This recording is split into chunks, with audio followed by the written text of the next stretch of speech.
Hello दोस्तों, आज हम आपका मार्गदर्शन करने वाली एक नई मार्गदर्शक वीडियो लेकर आए हैं जो निश्चित तौर पर आपकी समझ को विकसित करेगी और आपका मार्गदर्शन करके आपको अपनी मंजिल की तरफ बढ़ने के लिए सही रास्ता दिखाएगी। तो चलिए शुरू करते हैं आपका मार्गदर्शन। अभी तक हम आपको प्रतियोगी परीक्षा संस्थाओं में जो केंद्र की परीक्षा संस्थाएं हैं जैसे यूपीएससी, एसएससी, आरआरबी और बैंकिंग, इनके बारे में और इनके द्वारा कराए जाने वाले एग्जाम्स के एग्जाम पैटर्न, सिलेबस, एलिजिबिलिटी, इन सब चीज़ों के बारे में हम आपको पूरी जानकारी दे चुके हैं। आप हमारी पिछली वीडियो में जाकर के पूरी डिटेल से जानकारी ले सकते हैं।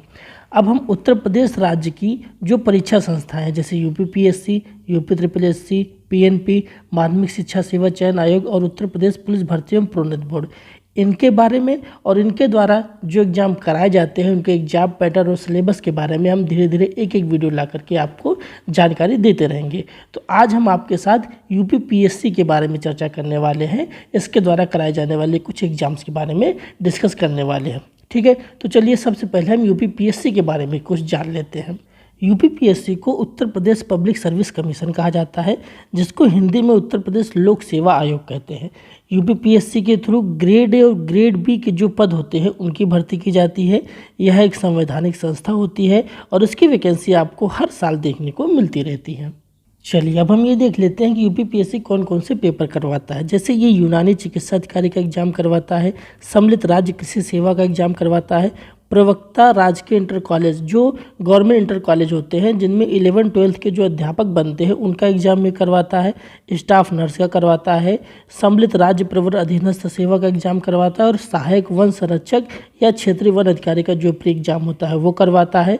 ठीक है, सम्मिलित राज्य कृषि सेवा की मुख्य परीक्षा जो यहाँ पे अभी प्री परीक्षा कराई थी उसकी मुख्य परीक्षा करवाता है। इसके अलावा ये समीक्षा अधिकारी का भी एग्जाम करवाता है। ठीक है, अब हम यूपीपीएससी के द्वारा कुछ एग्जाम हैं जो इम्पोर्टेंट एग्जाम होते हैं उनके बारे में हम आपको वीडियो ला करके धीरे धीरे जानकारी देंगे। जैसे पीसीएस के बारे में, आरओ के बारे में और प्रवक्ता राजकीय इंटर कॉलेज के बारे में हम आपको जानकारी देंगे। जो प्रवक्ता राजकीय इंटर कॉलेज का वीडियो होगा ये जब हम उत्तर प्रदेश में शिक्षक कैसे बनते हैं पूरा प्राइमरी से लेकर के प्रोफेसर तक का जब वीडियो बनाएंगे तो उस समय हम आपको इसके बारे में जानकारी देंगे। अभी हम 1 से 2 वीडियो में आपको पीसीएस एग्जाम के बारे में और आरओ एग्जाम के बारे में जानकारी देने वाले हैं। तो आज हम आपके साथ पीसीएस एग्जाम के पेपर पैटर्न, सिलेबस, एग्जाम के लेवल कैसा होता है, इस एग्जाम से कौन कौन से पोस्ट पर नौकरी मिलती है और इसकी जॉब प्रोफाइल कैसी होती है, इन सब चीज़ों के बारे में हम आपके साथ डिस्कस करने वाले हैं। चलिए तो सबसे पहले हम पीसीएस का एग्जाम देने के लिए एलिजिबिलिटी क्राइटेरिया क्या होता है उसके बारे में बात कर लेते हैं। एलिजिबिलिटी क्राइटेरिया में जो एज लिमिट मांगी गई है वो मिनिमम एज 21 साल और मैक्सिमम एज जो है वो 40 साल मांगी गई है। यानी कि अगर आप 21 से 40 साल के बीच में है तो आप यूपीपीएससी का एग्जाम दे सकते हैं। ठीक है, इसके अलावा जो एज रिलैक्सेशन यहाँ पर कैटेगरी वालों को मिलता है वो यहाँ पर भी मिलता है। जैसे एससी वालों के लिए 5 साल, एसटी वालों को भी 5 साल, ओबीसी वालों को 5 साल, स्पोर्ट्स पर्सन वालों को 5 साल, ठीक है, स्टेट गवर्नमेंट एम्प्लॉयज़ को भी 5 साल, फिजिकली हैंडीकैप्ड को 15 साल और यक्स सर्विसमैन को भी 5 साल का यहाँ पर एज रिलैक्सेशन मिलता है। ठीक है, इसके बाद अगर हम यूपीपीएससी में नंबर ऑफ़ अटेम्प्ट्स की बात करें कि आप कितनी बार यूपीपीएससी का एग्जाम दे सकते हैं तो यूपीपीएससी में इसका कोई क्राइटेरिया नहीं है। आप चाहे जितनी बार यूपीपीएससी का एग्जाम 40 साल तक दे सकते हैं। ठीक है, अगर एजुकेशनल क्वालिफिकेशन की बात करें तो जो मिनिमम क्वालिफिकेशन मांगा गया है वो आपसे ग्रेजुएशन की डिग्री मांगी गई है। अगर आप ग्रेजुएट हैं तो आप यूपीपीएससी का फॉर्म भर सकते हैं। इसके अलावा कई सारे पोस्ट के लिए अलग अलग डिग्री मांगी जाती हैं। जैसे सब रजिस्ट्रार के लिए आपके पास लॉ ग्रेजुएट की डिग्री होनी चाहिए, बेसिक शिक्षा अधिकारी बनने के लिए आपके पास पोस्ट ग्रेजुएट की डिग्री होनी चाहिए, डिस्ट्रिक्ट केयर ऑफिसर बनने के लिए आपके पास एग्रीकल्चर से ग्रेजुएट होना चाहिए, डिस्ट्रिक्ट ऑडिट ऑफिसर बनने के लिए आपके पास कॉमर्स से ग्रेजुएट होना चाहिए। इस तरह से कई सारी पोस्ट के लिए अलग अलग एलिजिबिलिटी क्राइटेरिया मांगा गया है। हम इसका लिंक आपको डिस्क्रिप्शन में प्रोवाइड करा देंगे, आप वहाँ से इसके बारे में डिटेल से जानकारी ले पाएंगे। ठीक है, इसके अलावा जो फिजिकल स्टैंडर्ड होता है वो भी मांगा जाता है अलग अलग पोस्ट के लिए। हम इन सब का लिंक आपको डिस्क्रिप्शन में प्रोवाइड करा देंगे, आप वहाँ से इनके बारे में डिटेल से जानकारी ले पाएंगे। ठीक है, तो चलिए अब हम यूपीपीएससी के एग्जाम पैटर्न के बारे में देख लेते हैं। इसका एग्जाम जो होता है वो 3 स्टेज में इसका एग्जाम होता है। ठीक है, पहले इसका प्री का एग्जाम होता है पहले स्टेज में, फिर दूसरे स्टेज में इसका मेंस का एग्जाम होता है और तीसरे स्टेज में इसका इंटरव्यू होता है। तो चलिए सबसे पहले हम प्री के बारे में देख लेते हैं। जो प्री का एग्ज़ाम होता है वो ऑब्जेक्टिव टाइप का होता है। इसमें आपसे 2 पेपर पूछे जाते हैं, एक जनरल स्टडीज फर्स्ट, दूसरा general studies second. General studies second को ही CSAT का पेपर कहा जाता है, ठीक है। जो GS फर्स्ट का पेपर होता है उसमें 150 क्वेश्चन पूछे जाते हैं 200 नंबर के, और जो CSAT का पेपर होता है उसमें 100 क्वेश्चन पूछे जाते हैं 200 नंबर के। और दोनों को हल करने के लिए आपको 2-2 घंटे का समय मिलता है, और दोनों पेपर एक ही दिन में होते हैं, ये मॉर्निंग में होता है और ये इवनिंग टाइम में होता है, ठीक है। जो CSAT का पेपर होता है वो क्वालिफाइंग नेचर का होता है, ठीक है।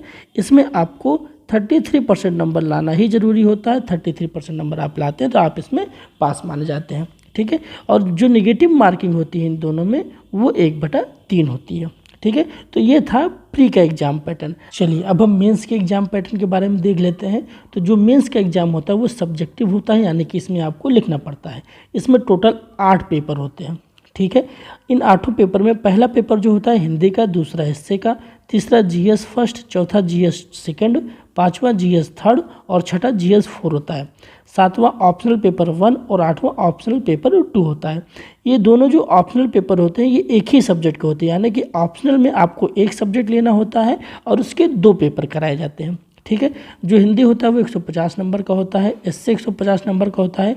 इसके अलावा बाकी सारे जो पेपर होते हैं GS first, second, third, fourth और ऑप्शनल पेपर 1 और 2 ये सारे 200 नंबर के होते हैं, ठीक है। और इन सबको आपको लिखने के लिए 3-3 घंटे का समय मिलता है। तो टोटल जो पूर्णांक बनता है वो 1500 का बनता है। इसी के आधार पर आपको इंटरव्यू के लिए बुलाया जाता है, ठीक है। जो इंटरव्यू होता है वो 100 नंबर का होता है और टोटल मिला करके 1600 का पूर्णांक बनता है, और इसी के आधार पर आपकी मेरिट बनती है और आपका सिलेक्शन होता है, ठीक है। चलिए अब हम मेंस का जो ऑप्शनल सब्जेक्ट लेना है, जो पेपर 7 और पेपर 8 होता है, उसके लिए मुझे जो एक सब्जेक्ट चुनना है उसकी यहाँ पर लिस्ट दी गई है। इनमें से आप किसी एक सब्जेक्ट को चुन करके पेपर 7 और पेपर 8 दे सकते हैं। जैसे आप लॉ सब्जेक्ट ले सकते हैं, एग्रीकल्चर ले सकते हैं, बॉटनी ले सकते हैं, मैकेनिकल इंजीनियरिंग ले सकते हैं, सिविल इंजीनियरिंग ले सकते हैं, इलेक्ट्रिकल इंजीनियरिंग ले सकते हैं। ये सारे सब्जेक्ट आप ले सकते हैं। हम इसका लिंक आपको डिस्क्रिप्शन में प्रोवाइड करा देंगे। आप वहाँ से सारे सब्जेक्ट को देख सकते हैं और चुन सकते हैं कि आप कौन सा सब्जेक्ट ऑप्शनल में ले सकते हैं, ठीक है। चलिए अब हम आपको इसको एक बार शॉर्ट में समझा देते हैं। तो जो इसका एग्ज़ाम होता है वो 3 स्टेज में होता है, ठीक है। एक प्री होता है, दूसरा मेंस होता है और तीसरा इंटरव्यू होता है, ठीक है। जो प्री होता है उसमें आपसे 2 पेपर होते हैं, एक GS फर्स्ट होता है, दूसरा GS सेकंड होता है। GS सेकंड को ही CSAT कहा जाता है, ठीक है। ये केवल क्वालिफाइंग नेचर का होता है। इसमें आपको 33% नंबर लाना अनिवार्य होता है, और जो GS फर्स्ट होता है उसके आधार पर आपकी जो प्री की मेरिट बनती है वो डिसाइड होती है, ठीक है। फिर जो मेंस का एग्ज़ाम होता है उसमें आपसे 8 पेपर पूछे जाते हैं, ठीक है। सारे सब्जेक्टिव आपको लिखना पड़ता है। इन 8 पेपर में जो पहला पेपर होता है वो हिंदी का होता है, ठीक है। दूसरा पेपर जो होता है वो एस्से का होता है, ठीक। तीसरा पेपर जो होता है वो GS फर्स्ट का होता है। चौथा पेपर GS सेकंड का होता है। पांचवा पेपर GS थर्ड का होता है। छठा पेपर GS 4 का होता है। सातवां पेपर ऑप्शनल पेपर फर्स्ट का होता है, और 8वां पेपर जो होता है वो ऑप्शनल पेपर सेकंड होता है, ठीक है।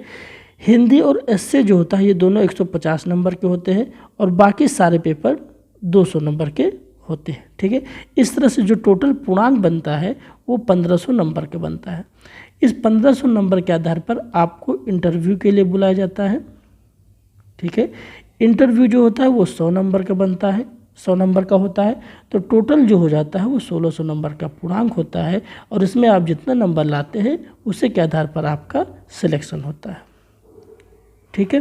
चलिए एग्ज़ाम पैटर्न के बाद अब हम जो है इसके सिलेबस की बात कर लेते हैं UPPSC एग्ज़ाम के। तो यहाँ पर हम इसके प्रारंभिक परीक्षा पाठ्यक्रम के बारे में देख सकते हैं, और जो मेंस एग्जाम होता है उसके सिलेबस के बारे में देख सकते हैं। हम इसका लिंक आपको डिस्क्रिप्शन में प्रोवाइड करा देंगे। आप यहाँ से प्री का जो एग्ज़ाम होता है उसके बारे में, जो मेंस का एग्ज़ाम होता है उसके बारे में, उसके सिलेबस के बारे में, और जो वैकल्पिक विषय पाठ्यक्रम है उसके बारे में आप यहाँ से उसके सिलेबस के बारे में पूरी जानकारी ले सकते हैं, ठीक है। तो चलिए हम सबसे पहले प्री के सिलेबस के बारे में देख लेते हैं, ठीक है। तो जो प्री का सिलेबस होता है उसमें आपसे जो GS फर्स्ट होता है उसमें आपसे क्या क्या पूछा जाता है इसके बारे में हम देख लेते हैं, ठीक है। प्री के सिलेबस में आपसे राष्ट्रीय एवं अंतर्राष्ट्रीय की समसामयिक घटनाएं पूछी जाएंगी। भारत का इतिहास एवं भारतीय राष्ट्रीय आंदोलन, भारत एवं विश्व का भूगोल, विश्व का भौतिक सामाजिक एवं आर्थिक भूगोल, राजनीति पूछा जाएगा, अर्थशास्त्र पूछा जाएगा, पर्यावरण पूछा जाएगा, जैव विविधता, जलवायु परिवर्तन पूछा जाएगा और सामान्य विज्ञान पूछा जाएगा। ये सारी चीज़ें आपसे जीएस फर्स्ट में पूछी जाएंगी। इसके अलावा जो जीएस सेकंड यानी कि सीसेट का पेपर होता है उसमें आपसे कॉम्प्रिहेंशन पूछा जाएगा, अंतर्वैयक्तिक क्षमता पूछी जाएगी, निर्णय क्षमता एवं समस्या समाधान पूछा जाएगा। ठीक है, सामान्य बौद्धिक योग्यता पूछी जाएगी, सामान्य अंग्रेजी पूछा जाएगा और सामान्य हिंदी पूछा जाएगा। ये सारी चीज़ें हम आपको लिंक में प्रोवाइड करा देंगे, आप वहाँ से इसके बारे में डिटेल से देख सकेंगे।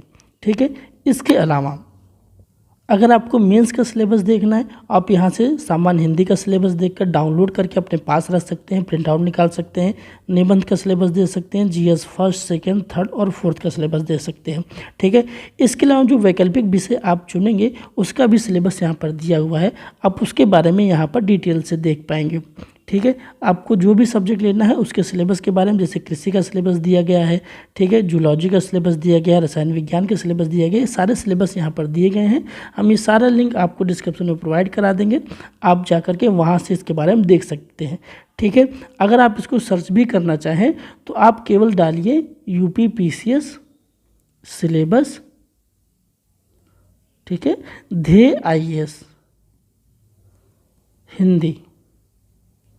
ठीक है, आपको ये पेज खुल के आ जाएगा, आप वहाँ से इसके सारे सिलेबस के बारे में देख सकते हैं। चलिए अब हम ये देख लेते हैं कि UPPCS के थ्रू आपको कौन कौन सी पोस्ट मिलती हैं। ठीक है, तो इसमें आप डिप्टी कलेक्टर बन सकते हैं, ब्लॉक डेवलपमेंट ऑफिसर बन सकते हैं, असिस्टेंट कमिश्नर बन सकते हैं, ट्रेजरी ऑफिसर बन सकते हैं, सुपरिटेंडेंट जेल बन सकते हैं, ठीक है, DSP बन सकते हैं। इसके अलावा कई सारी पोस्टें यहाँ पर दी गई हैं, हम इसके लिंक आपको डिस्क्रिप्शन में प्रोवाइड करा देंगे, आप वहाँ से इसके बारे में डिटेल से देख पाएंगे। ठीक है, तो हमने आपके साथ UPPCS के पेपर पैटर्न के बारे में डिस्कस कर लिया, सिलेबस के बारे में हमने आपको बता दिया, कौन कौन सी नौकरी मिलती है, किस पोस्ट पर आप जा सकते हैं, इसके बारे में हमने आपको बता दिया। अगर एग्ज़ाम के लेवल की बात करें तो वो हाई लेवल का होता है, क्योंकि UPPCS आयोग कराता है तो अच्छे लेवल का एग्ज़ाम लेता है।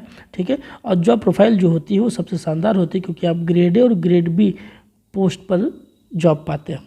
उम्मीद है आपको ये चीज़ें समझ में आई होंगी। अगर आपको कंपटीशन एग्ज़ाम की तैयारी के दौरान गाइडेंस की ज़रूरत महसूस हो रही हो, या करियर गाइडेंस की ज़रूरत महसूस हो, या प्रिपरेशन के दौरान स्टडी से रिलेटेड कोई समस्या हो आपको, तो आप हमें एक मार्गदर्शक के रूप में अपना सकते हैं। हमने इस चैनल को सिर्फ आपका मार्गदर्शन करने के लिए, आपको गाइड करने के लिए, आपकी स्टडी से रिलेटेड जो भी समस्याएँ हों उनको सॉल्व करने के लिए बनाया हुआ है। तो आप हमसे ज़रूर जुड़ सकते हैं।